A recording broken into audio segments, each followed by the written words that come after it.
Hi student, welcome back to my YouTube channel.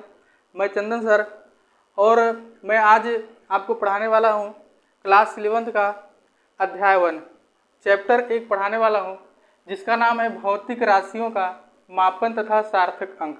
इस video में मैं आपको कंप्लीट बताऊंगा कि क्लास 11th का चैप्टर 1 जिसका नाम है भौतिक राशियों का मापन तथा सार्थक अंक, जिसे इंग्लिश में कहते हैं measurement of physical quantities and significant figure. आपको याद रखना है कि भौतिक राशियाँ जिसे हम इंग्लिश में कहते हैं फिजिकल क्वांटिटीज और सार्थक अंक को हम कहते हैं सिग्निफिकेंट फिगर।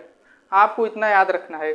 तो मैं आपको एक एक टॉपिक पढ़ाऊंगा और जो एक बुक होगा हमारा जो किताब होगा वो किताब में अरिहंत प्रकाशन का मैं एक एक आपको सवाल कराऊंगा और बीच बीच में अरिहंत प्रकाशन में चेक पॉइंट दिया होता है। जितना भी एक चैप्टर में चेक पॉइंट होगा मैं आपको हर प्रश्न का उत्तर भी बताऊंगा, हल कैसे किया जाता है, आंकिक प्रश्न जितना होता है हर एक प्रश्न बताऊंगा और हर एक चैप्टर का आपको वीडियो मतलब पार्ट 1, पार्ट 2, पार्ट 3 के फॉर्म में आपको मिलेगा। तो चलिए मैं आपको चैप्टर का शुरुआत करता हूँ। पहला हमारा हेडिंग होगा कि भौतिक राशियाँ किसे कहते हैं। यहाँ पर देख सकते हैं लिखा है भौतिक राशियाँ। तो हमारा पहला हेडिंग होगा भौतिक राशियाँ। भौतिक राशियाँ, भौतिक राशियाँ, इसे मैं आपको यहाँ पर मिटा देता हूँ। सिग्निफिकेंट फिगर होता। तो भौतिक राशियाँ जिसे हम इंग्लिश में कहते हैं फिजिकल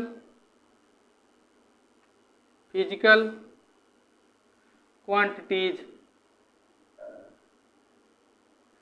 फिजिकल क्वांटिटीज। अगर आपसे पूछा जाए कि भौतिक राशियाँ क्या होती हैं, तो भौतिक राशियाँ क्या होती हैं, पहले मैं यहाँ पर आपको परिभाषा लिख दे रहा हूँ, उसके बाद समझाता हूँ। तो भौतिक राशियों के लिए परिभाषा क्या होगा कि वे सभी राशियाँ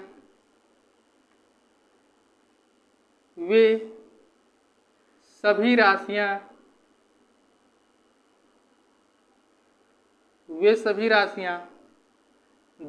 एक नियत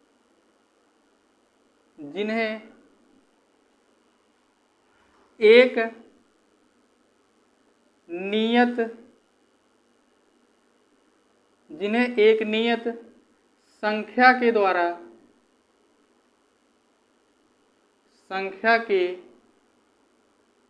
द्वारा व्यक्त किया जा सकता है,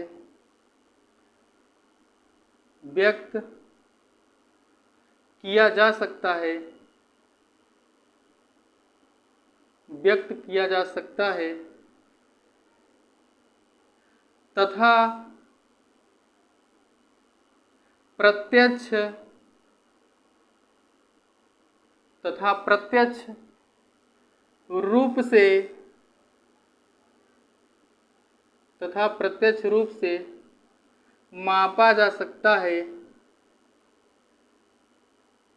मापा जा सकता है, उन्हें भौतिक राशियाँ कहते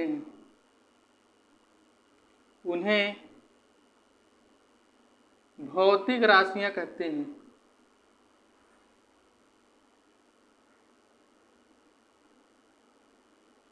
उन्हें भौतिक राशियाँ कहते हैं।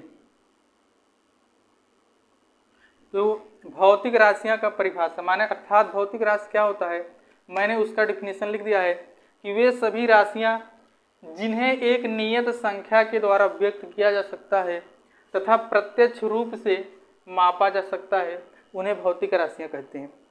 अब इसका अर्थ कैसे समझना होगा, यहाँ पर लिखा है कि एक नियत संख्या, जैसे हम बात करें लंबाई का, इसका उदाहरण होता है, जैसे लंबाई,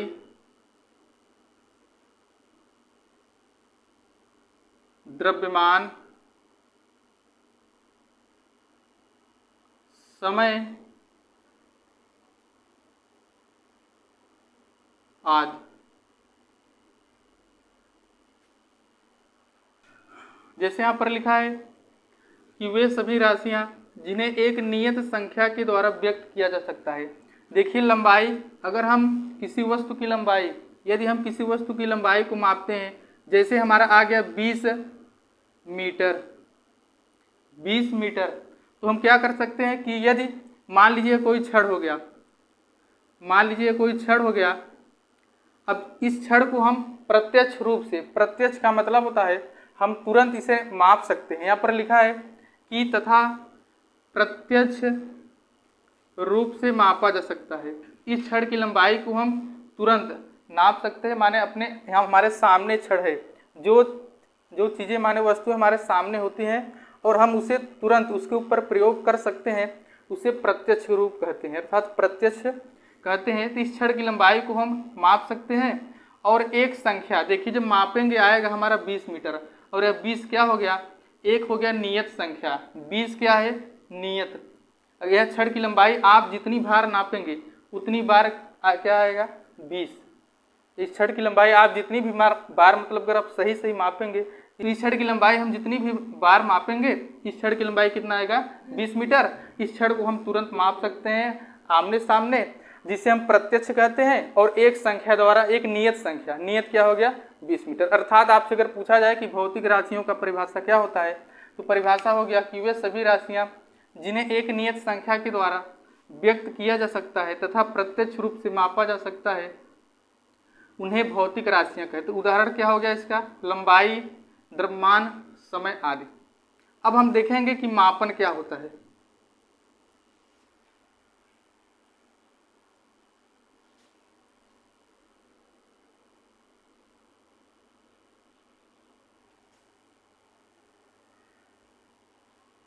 चलिए हेडिंग लिखिए मापन।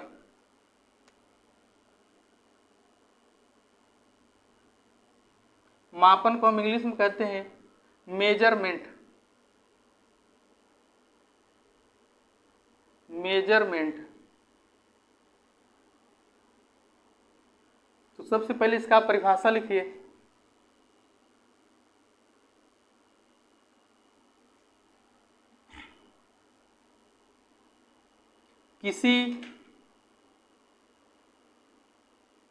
किसी भौतिक राशि के, किसी भौतिक राशि के उसके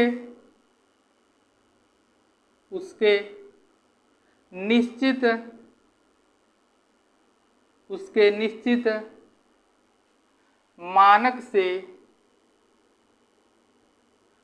उसके निश्चित मानक से तुलनात्मक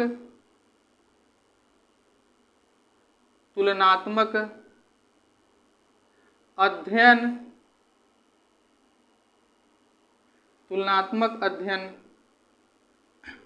मापन कहलाता है, मापन कहलाता है। डिफिनीशन हो गया मापन का डिफिनीशन कि किसी भौतिक राशि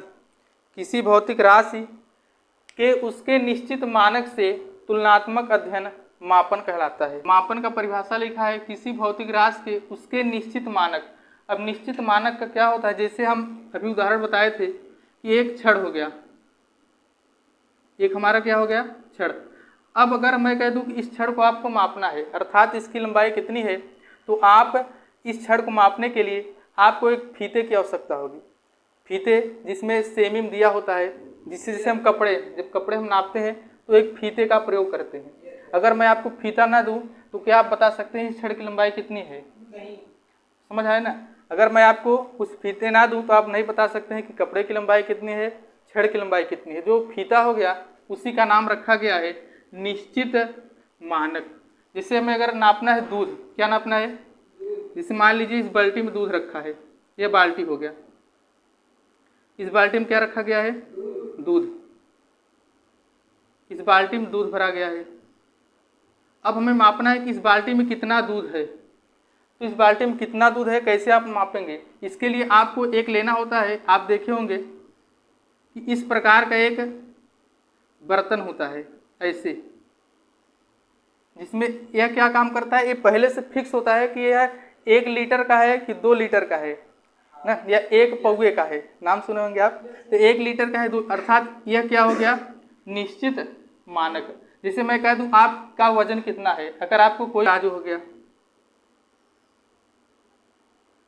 अब यदि आपको कोई वस्तु हो गया तो एक वस्तु आपको यहाँ जिसको मापना है उस वस्तु को आपको एक जो बना रहता है यहाँ पर जिसे हम पलरा कहते हैं, आपको एक इसमें रखना होगा वस्तु को, और दूसरे में आपने देखा होगा गांव में कि छोटा छोटा लोहे का किलो होता है, 1 किलो 2 किलो।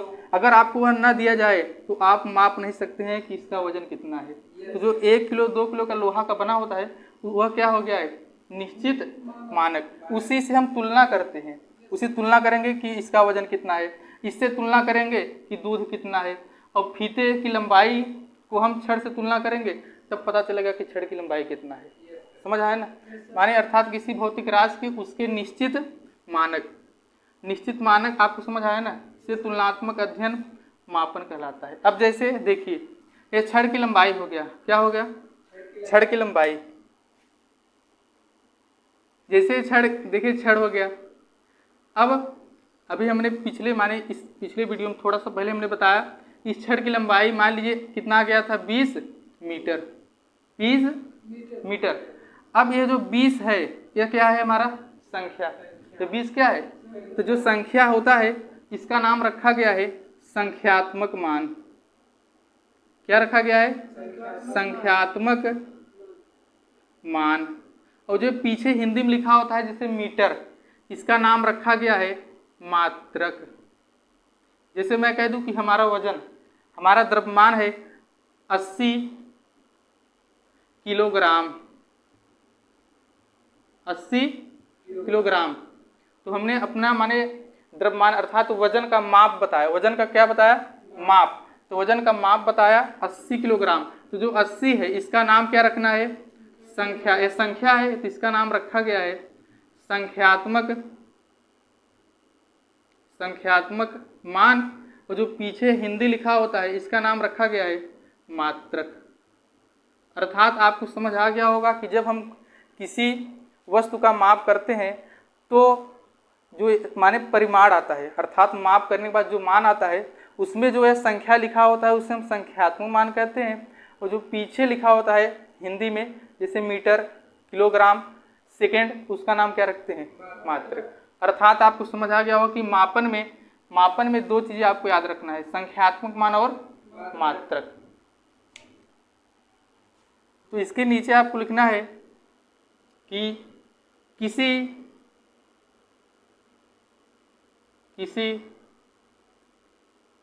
भौतिक राशि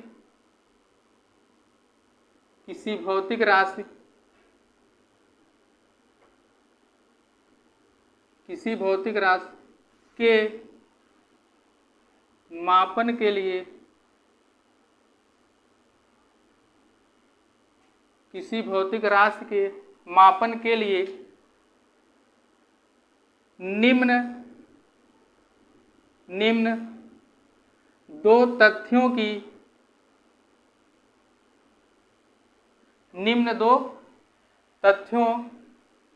की आवश्यकता होती है।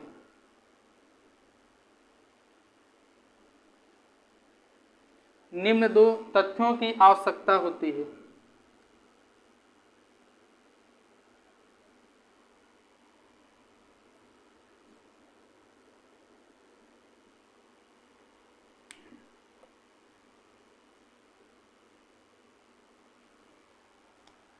निम्न 2 तथ्यों की आवश्यकता होती है। पहला नंबर, अभी हमने आपको बताया कि जब किसी वस्तु का माप करते हैं तो एक जो चीज़ बताया था उसका नाम रखा गया था संख्यात्मक मान। 2 तथ्यों का नाम क्या है, संख्यात्मक मान। संख्यात्मक मान को इंग्लिश में कहते हैं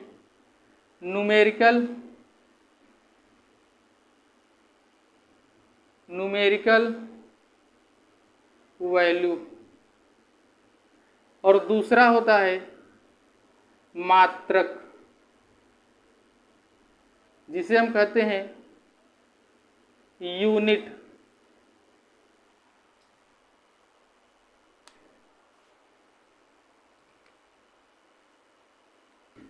जैसे देखिए कोई आदमी हो गया, मान लीजिए कोई लड़का हो गया, ये मान लीजिए कोई लड़का हो गया। अब इस लड़के का वजन, इस लड़के का वजन को क्या कहते हैं? द्रव्यमान। वजन को क्या कहते हैं? तो हम कह दूँ इसका द्रव्यमान क्या होगा? तो इसका द्रव्यमान आ गया 80 किलोग्राम। क्या आ गया? 80 किलोग्राम। तो इसका द्रव्यमान अगर पूछा जाए कितना हो गया? 80 किलोग्राम। तो जो 80 किलोग्राम आता है इसे कहते हैं हम परिमाण। क्या कहते हैं? परिमाण। याद रखना, इसे हम कहेंगे परिमाण। ये द्रव्यमान क्या है? लंबाई, द्रव्यमान, समय एक भौतिक राशि है। क्या है? भौतिक राशि क्या होता है? जिसे हम माप सकते हैं। लंबाई को माप सकते हैं, द्रव्यमान को माप सकते हैं, समय को माप सकते हैं। तो द्रव्यमान को हम माप सकते हैं। यह क्या हो गया? भौतिक राशि। भौतिक राशि। और जो आता है 80 किलोग्राम, इसी को हम कहते हैं परिमाण। क्या कहते हैं? तो भौतिक राशि मतलब द्रव्यमान का परिमाण। द्रव्यमान का परिमाण बराबर कितना आया है? 80 किलोग्राम। अब हमने आपको बताया कि ये 80 है, इसका नाम क्या रखा जाता है? इसका नाम रखा जाता है संख्यात्मक मान। संख्यात्मक मान। और जो है पीछे लिखा होता है हिंदी में जो नाम लिखा होता है इसे हम कहते हैं मात्रक। किलोग्राम क्या होता है? मात्रक। तो यहीं से फार्मूला बन गया कि किसी भौतिक राशि का परिमाण बराबर क्या हो जाएगा? संख्यात्मक मान गुणित मात्रक। याद हो गया कि नहीं है? किसी भौतिक राशि का परिमाण बराबर क्या होगा? संख्यात्मक मान गुणित मात्रक। परिमाण को इंग्लिश में कहते हैं मैग्नीट्यूड। इसका इंग्लिश में नाम होगा मैग्नीट्यूड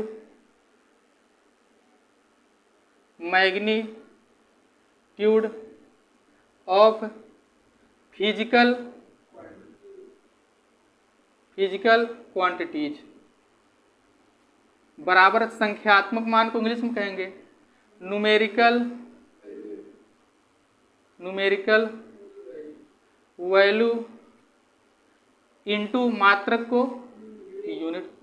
तो हमारा फार्मूला बन गया कि भौतिक राशि का परिमाण बराबर संख्यात्मक मान गुणित मात्रक। चलिए इसे लिख लीजिए।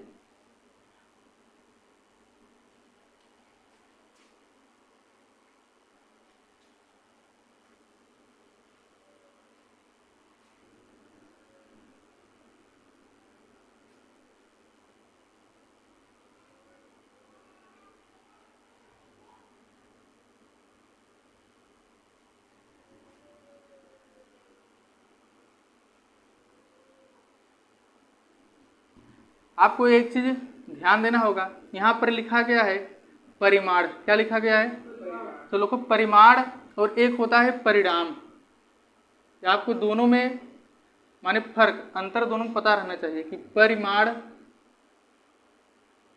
परिमाण और दूसरा क्या होता है? परिणाम। परिणाम। तो यहाँ पर लिखा है परिमाण। परिमाण को इंग्लिश में कहेंगे मैग्नीट्यूड।